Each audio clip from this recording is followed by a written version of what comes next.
વલસાડ જિલ્લામાં ભારે વરસાદથી પૂરની સ્થિતિનું નિર્માણ થયું છે। અવિરત વરસાદ એક ક્ષેત્રમાં પડી રહ્યો છે। 2 દિવસ પૂર જેવો માહોલ અત્યારે છે। મધુબન ડેમમાંથી દમણગંગા નદીમાં પાણી છોડાઈ રહ્યું છે। તો દમણગંગા નદીએ રૌદ્ર સ્વરૂપ ધારણ કર્યું છે। વાપી પાસે દમણગંગા નદીના પાણીએ વિનાશ વેર્યો છે। નદીનું રૌદ્ર સ્વરૂપ અને નદીએ રૌદ્ર સ્વરૂપ ધારણ કરતા ભારે નુકસાનીના પણ દ્રશ્યો સામે આવી રહ્યા છે। નદી કિનારે આવેલો ડામરનો આખો રોડ એ ઉખડી ગયો છે। તો વલસાડ દમણગંગાના અમે આપને દ્રશ્યો બતાવી રહ્યા છીએ। ઉપરવાસમાં વરસાદ અને ક્ષેત્રમાં વરસાદ પડતા સતત પાણીની આવક એ દમણગંગા નદીમાં થઈ રહી છે, જેના કારણે હવે પૂરની સ્થિતિનું નિર્માણ થયું છે। તંત્ર પણ એલર્ટ મોડ ઉપર આવી ગયું છે। પોલીસ બંદોબસ્ત પણ ગોઠવી દેવામાં આવ્યો છે, જેથી કરીને કોઈ ડેમ પાસે અથવા તો નદી કિનારે કોઈ જાય નહીં। અને સાથોસાથ ડેમની પાસે આવેલો જે રોડ છે એ રોડ પણ તૂટી ગયો છે। તો થોડુંક પાણી ઓસર્યું ત્યારબાદના વિનાશના દ્રશ્યો પણ સામે આવ્યા, પણ હજુ પણ દમણગંગા નદીનું રૌદ્ર સ્વરૂપ યથાવત છે। વલસાડ જિલ્લામાં છેલ્લા 36 કલાકમાં જે રીતે ભારે વરસાદ હતો અને પૂરના દ્રશ્યો જોવા મળ્યા હતા, અત્યારે ભેગાએ વિરામ લીધો છે। પણ જે પૂર બાદ જે વિનાશના દ્રશ્યો જોવા મળી રહ્યા છે, મધુબન ડેમમાં જે રીતે 3 લાખ ક્યુસેક પાણીની આવક થઈ હતી અને દમણગંગા નદીમાં જે રીતે 2.5 લાખથી વધારે ક્યુસેક પાણી છોડાયું હતું, તેના કારણે અત્યારે જે રીતે આપ જે દમણગંગાના દ્રશ્યો જોઈ રહ્યા છો કે જે આ બ્રિજ છે, બ્રિજની બાજુમાં જે રીતે મોટું નુકસાન દેખાઈ રહ્યું છે, તો અત્યારે પણ જે રીતે ચુસ્ત પોલીસ બંદોબસ્ત ગોઠવાયો છે, તો આ જે રોડ છે તેને પણ મોટું નુકસાન થયું છે। ક્યાંક ને ક્યાંક જે રીતે આ નુકસાન થયું છે, આ આટલો મોટો જે રોડ છે એ પણ તૂટી જવા પામ્યો છે। એના જ કારણે સલામતી ખાતર અત્યારે ચુસ્ત પોલીસ બંદોબસ્ત ગોઠવાઈ દીધો છે અને જે રીતે 2.5 લાખ ક્યુસેક જેટલું વધારે પાણી છોડાતા નેશનલ હાઈવે 48 ને પણ અસર થઈ હોય તેવું અત્યારે દેખાઈ રહ્યું છે। અને જે રીતે જે મોટા જે ખાડાઓ પડ્યા છે અને ક્યાંક ને ક્યાંક હજી પણ આ જે દમણગંગા નદી અતિશય વધારે પાણી છોડવામાં આવેલું છે। અત્યારે જે રીતે આંકડા મળી રહ્યા છે, 1.5 લાખ ક્યુસેક પાણી હજી પણ દમણગંગા નદીમાં છોડાઈ રહ્યું છે। વહીવટીતંત્ર એલર્ટ મોડ પર જોવા મળ્યું છે। અહીંયા લોકો ન આવે તે માટે ચુસ્ત પોલીસ બંદોબસ્ત ગોઠવાઈ ચુક્યો છે। માનવ ઠાકોર, VTV ન્યૂઝ, વાપી, વલસાડ। તો દમણગંગાના રૌદ્ર સ્વરૂપના અમે આપને દ્રશ્યો બતાવી રહ્યા છીએ। હાઈવેને પર અસર એ થઈ શકે છે, પણ સાથે સાથે ડેમની બાજુમાં આવેલો રોડ પણ તૂટી ગયો છે।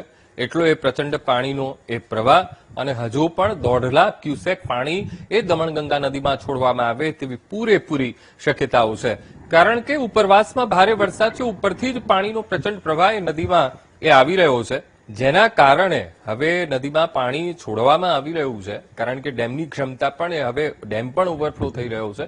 તેના કારણે અત્યારે સતત નદીમાં પાણીની આવક થઈ રહી છે। તો આ નદીના રૌદ્ર સ્વરૂપના દ્રશ્યો, પાણીનો એ ધસમસતો પ્રચંડ પ્રવાહ, સાથે સાથે અનિચ્છનીય ઘટના ન બને કોઈ, તકેદારીના ભાગરૂપે સ્થાનિક તંત્ર પણ એલર્ટ મોડ ઉપર આવી ગયું છે। કાંઠાના જેટલા પણ ગામો છે એ ગામોને પણ એલર્ટ કરી દેવામાં આવ્યા છે। નદી કિનારે ન જવા માટે પણ સ્પષ્ટ સૂચના આપી દેવામાં આવી છે।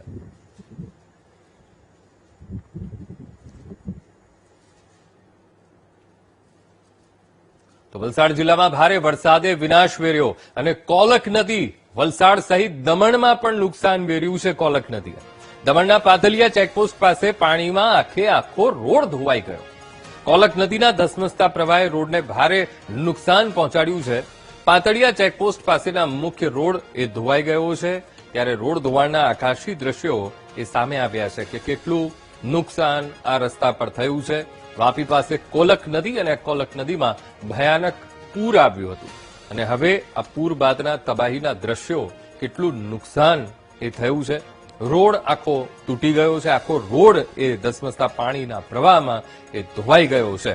તો પારાવાર નુકસાનીના દ્રશ્યો અમે આપને બતાવી રહ્યા છીએ। આખો રોડ એ પાણીના પ્રચંડ પ્રવાહમાં, કોલક નદી આખો એ રસ્તો એ તાણી ગઈ છે। આજ મુદ્દે સંવાદદાતા માનવ ફોનલાઈન પર જોડાઈ ગયા છે। માનવ, સતત જિલ્લામાં ભારે વરસાદ અને હવે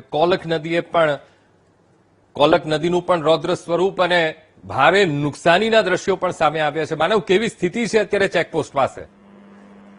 અંકુર, આપણે જણાવવાનું કે જે આ દ્રશ્યો છે, દ્રશ્યો ઘણું બધું કહી જાય છે, કારણ કે જે રીતે કપરાડા ધરમપુરમાં જે પૂર જેવો માહોલ હતો ને જે નદીઓ હતી, તમામ નદીઓ એ જિલ્લામાં વિનાશ વેર્યો છે। તો આ કોલક નદીનો જે ધસમસતો પ્રવાહ છે એ જે દમણ પાસેથી વહી રહ્યો હતો, તે રસ્તાઓને ઉખાડી નાખ્યા છે કે ફેંકી દીધા એવું કહી શકાય.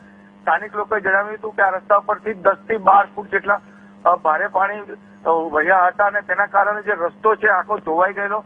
આ જે દમણનું જે પાતળિયા ચેકપોસ્ટ છે એ દમણનો મુખ્ય પ્રવેશ દ્વાર છે અને રોજના હજારો પ્રવાસીઓ અહીંયા આવતા હોય છે ત્યારે સલામતી ખાતે રસ્તો અત્યારે બંધ કરવામાં આવ્યો છે. તો દમણ પ્રશાસન દ્વારા યુદ્ધના ધોરણે આ જે પાતળિયા ચેકપોસ્ટનો જે રસ્તો છે મુખ્ય રસ્તો એને સમારકામની કામગીરી શરૂ કરવામાં આવી છે. પરંતુ આ જે દ્રશ્યો છે એ ઘણું બધું કહી જાય છે કે કેટલો ભયાનક જે નજારો હશે કે 10 ફૂટ જેટલા પાણી આ સમગ્ર રસ્તાને ઉખાડી નાખ્યા છે. જી અંકુર. બિલકુલ માનવ, સમગ્ર માહિતી સાથે જોડાવા બદલ આપનો આભાર.